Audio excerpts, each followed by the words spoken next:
From iconic portraits such as Gilbert Stuart's George Washington to the massive painting titled Washington Crossing the Delaware, the Met unveiled the new American wing this week, this after 8 years of renovating. Morrison Heckscher has been with the Met since the 60s. One of the most comprehensive collections of American art anywhere.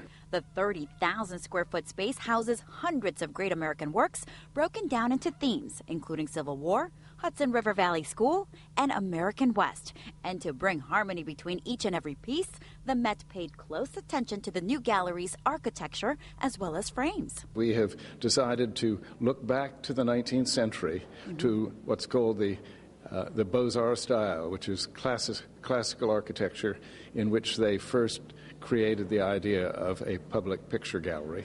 Artworks date back to the 1700s all the way to the 1920s, but Maury's favorite, this bronze statue of Abraham Lincoln. The reason it's my favorite is not only because he's my favorite sculptor and one of his greatest works, but because the trustees of the museum just authorized us to purchase it last week. And it is now one of the centerpieces of our gallery of the arts of the Civil War era. How much did it cost? I'm not allowed to say.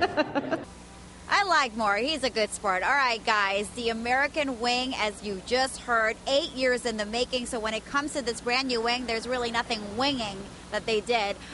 Come check it out. My advice for when you want to come to the Met, Friday night and Saturday night. Yeah, that's when you're going to have the least amount of crowds. And I'm going to tell you, every time I'm here, it's such a feast for the eyes, such a treat. That's the latest from here. I'm Julie Chang.